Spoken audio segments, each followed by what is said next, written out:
Saya kan umur saya udah tua. Nah, sementara generasi sekarang itu banyak yang tidak memperhatikan masalah kelangsungan ukir ini, kelangsungan kerajinan ini. Jadi ya benar krisis, kita benar-benar krisis untuk orang produksi. Padahal ciri khas kita itu wong pandai sama wong pahat. Eman-eman mas nek ndak diupeni.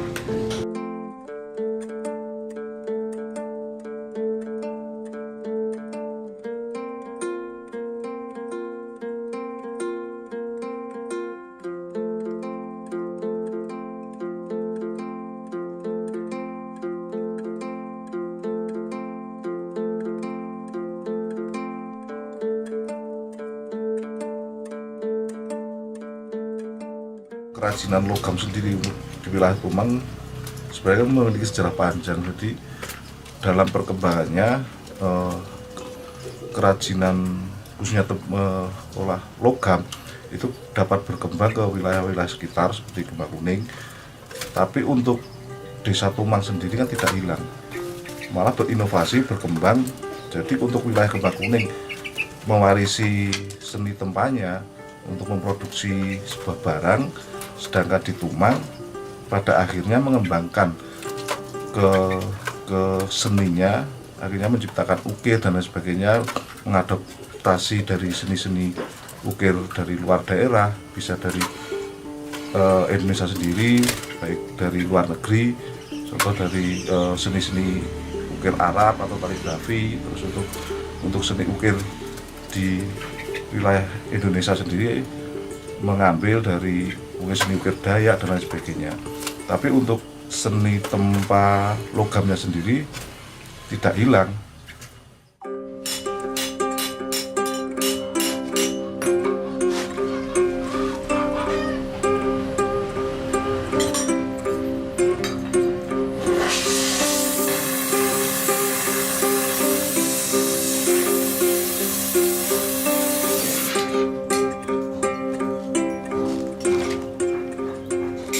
Desa Tumang ini kan dari dulu, dari nenek moyang itu kan udah ada kerajinan tembaga.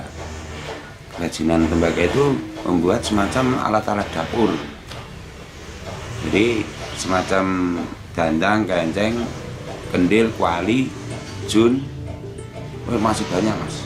Itu alat-alat dapur, semuanya dibuat dari bahan tembaga.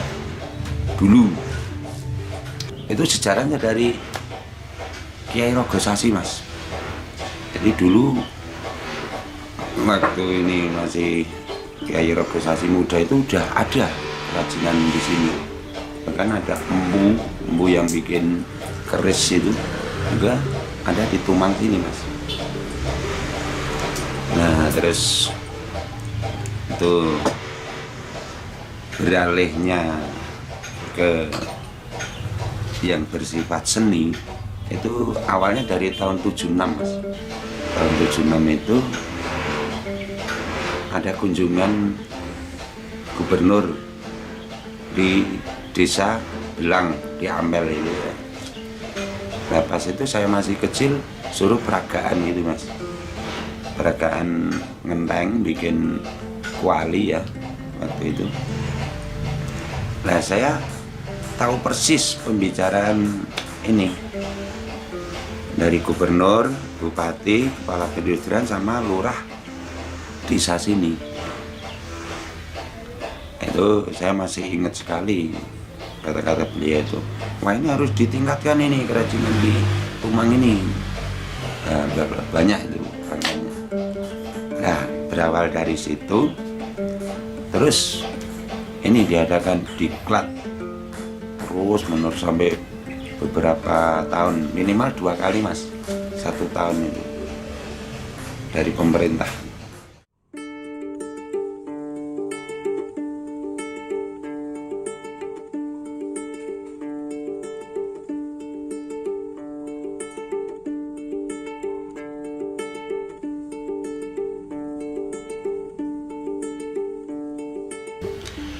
Ornamen khas di Tumang yang jadi apa ya, semacam khas di sini itu saya ngambilnya dari ragam Surakarta mas, Solo.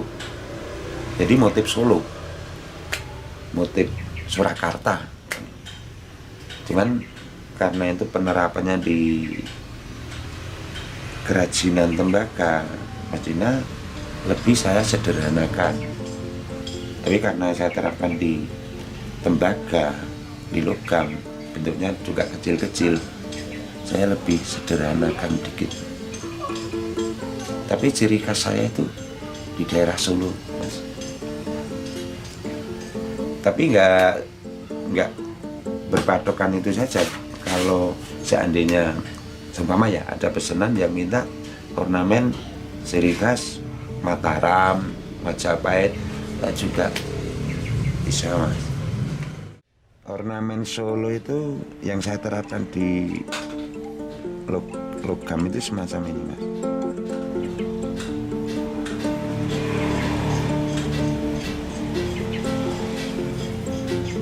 Ini gambar asal jadi loh mas.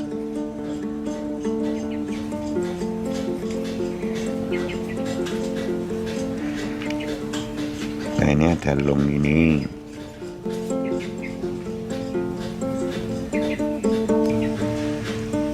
Nah ini ornamen ini kan, ini masih kosong mas. Nah ini bisa dikasih, ini pecahan namanya. Ini bisa menghidupkan ornamen itu. Nah ini kan beda tuh mas, ya.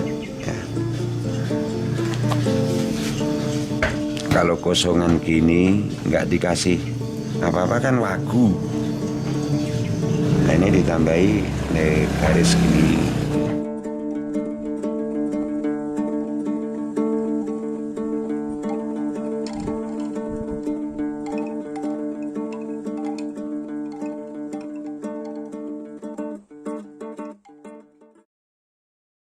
Ini karya saya tahun 98 mas. Bahannya tembaga, tebalnya 1 mili. Nah ini tebel banget. Tekniknya kita teknik pahat ya, pahat wudulan mas, wudulan. Kemudian finishingnya juga usapan itu pengelusan ini mas. Kalau untuk menimbulkan itu diwudul namanya. Pas saya mengenang ini pak, dua tokoh ini Pak Harto sama Amin Rais. Cuman Amin Rais memang nggak seperti aslinya ya wajahnya itu. Nah ini dua tokoh, ini tokoh yang saya kagumi mas ini saat itu pak. Nah, saya terapkan di karya saya ini. Ini yang karya-karya yang panel-panel. Kalau dulu yang pameran di keraton Jogja itu saya nggak membuat panel-panel gini mas. Saya bikinnya bentuk-bentuk yang halus banget, yang rapi. Itu dikoleksi sama Sinuun karya-karya saya itu. Saya dapat apa itu sertifikat itu, ada sertifikatnya. Jadi termasuk karya terbaik, diambil 10 orang karya terbaik, termasuk saya.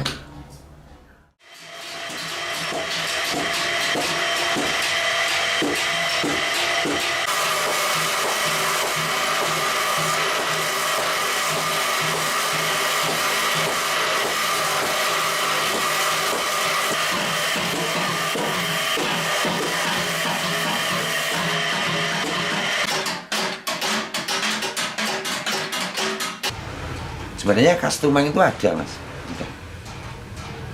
Tapi karena belum ada yang ini menyentuh, nah itu belum kelihatan khasnya Tumang itu apa tuh. Nah, saya berpikir di situ, khas Tumang itu termasuk tekstur mas. Tekstur Tumang itu nggak ada yang lain. Makanya bentuk-bentuk yang sampai di pasaran, yang sampai ke luar negeri, itu nanti masuk tekstur Tumang itu ada mas.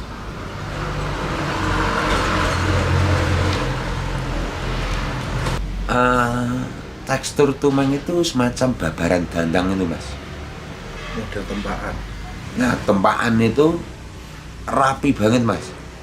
Dan itu tempaan satu-satu, tapi segini tuh penuh mas, penuh tempaan itu, tapi rapi banget mas.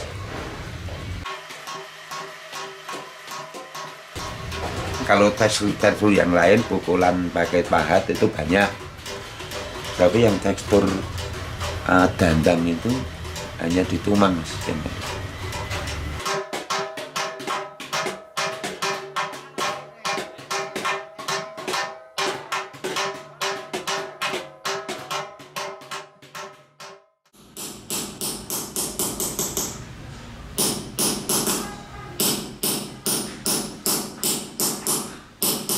Dulu itu saya cita-cita mau sekolah, tapi orang tua kan nggak punya uang.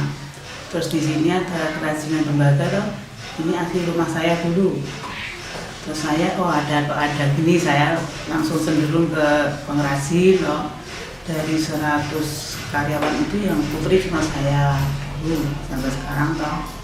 Minat saya itu harus bisa. Kalau ditekuni harus bisa kan langsung bisa mas. Tadi kalau zaman sekarang, anak-anak sekarang kan langsung jadi uang, punya cita-cita, nggak usah belajar yang detail-detail gitu kan mas.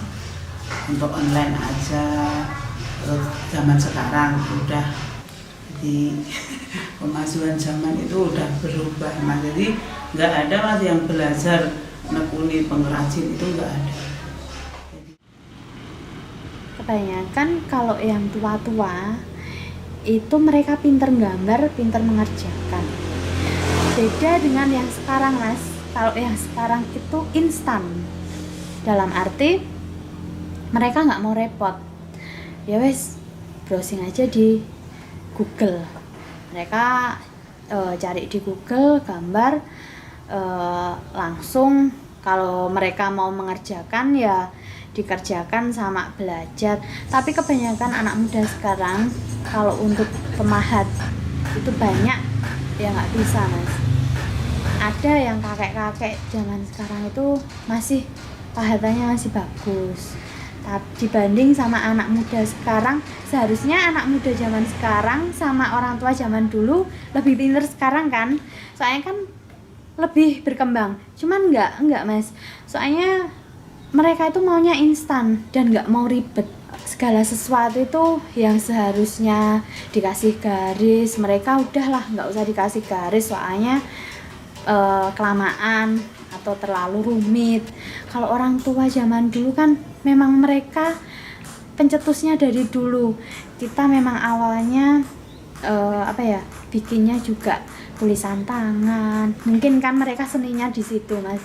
Kalau sekarang cari orang muda yang suruh mahat, suruh tempa itu nggak bisa yang sebagus yang dulu.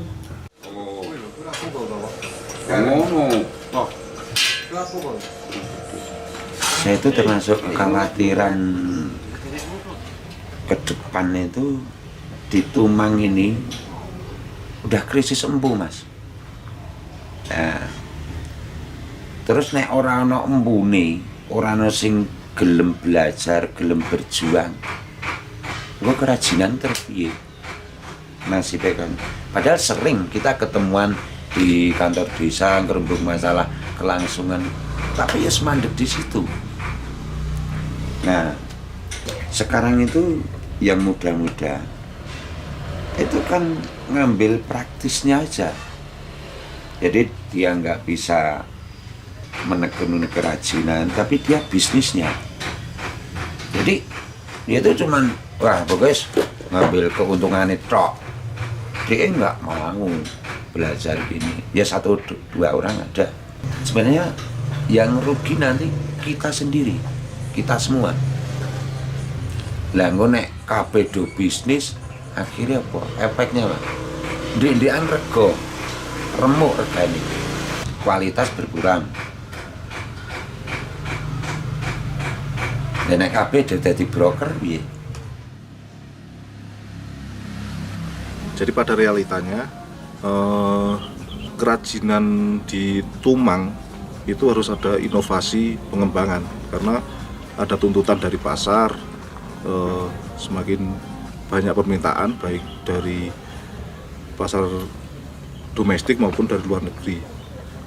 Tapi yang menjadi kendala saat ini adalah di SDM-nya, terutama untuk kalangan muda sudah jarang sekali atau minim yang mau belajar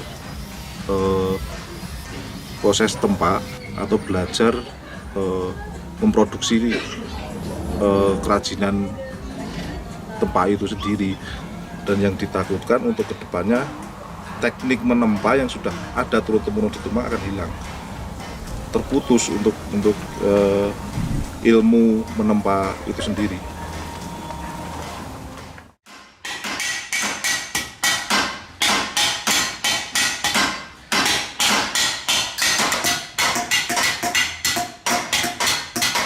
Sebenarnya orang yang pandai itu malah mereka itu mempunyai seni yang nggak semua orang bisa, menurut saya loh.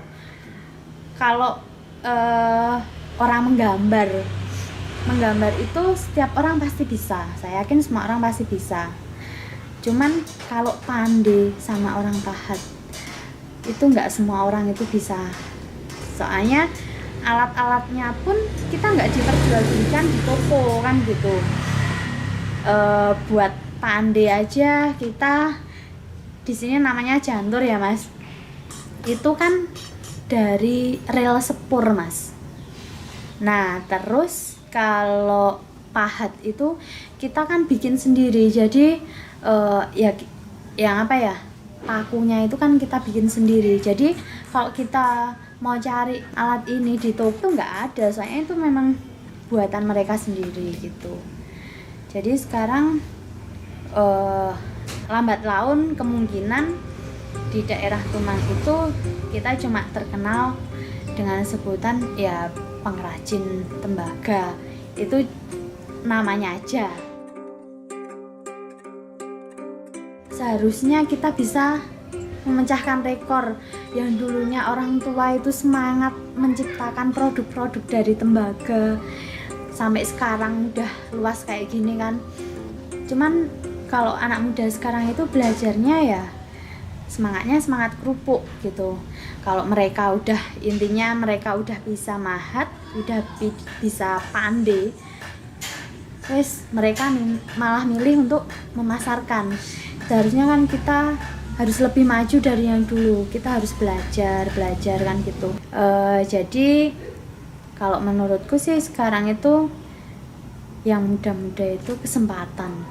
Kalau pemasaran itu saya yakin semua orang pasti bisa memasarkan. Yang pandai mahat itu malah kebanyakan orang tua. Nah anak-anak yang sekarang, anak muda sekarang itu kebanyakan online semua gitu. Jadi ya sayang gitu, generasinya siapa?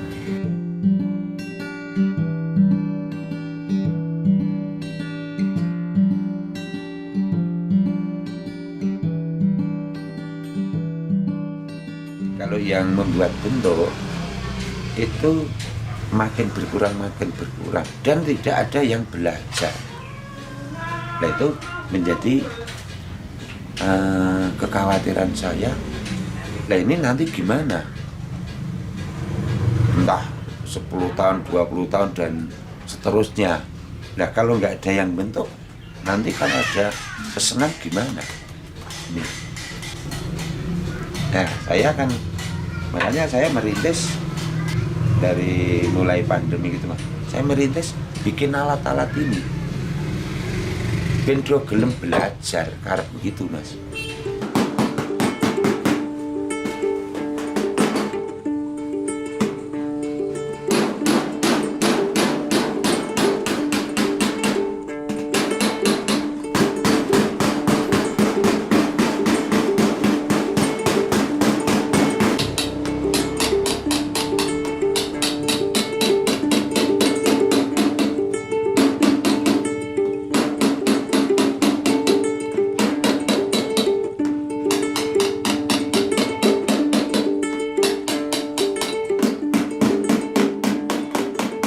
Untuk mengatasi hal kekhawatiran itu, ini harus mendirikan sekolahan kerajinan Mas.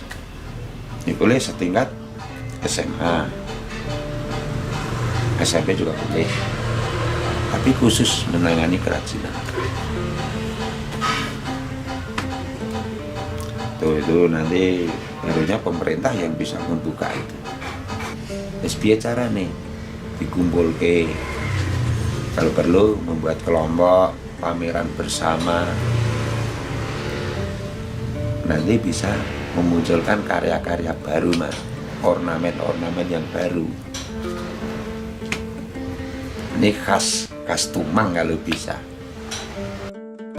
Keluhan saya itu jenengan siar-siar ke, dan pemerintah itu ngambil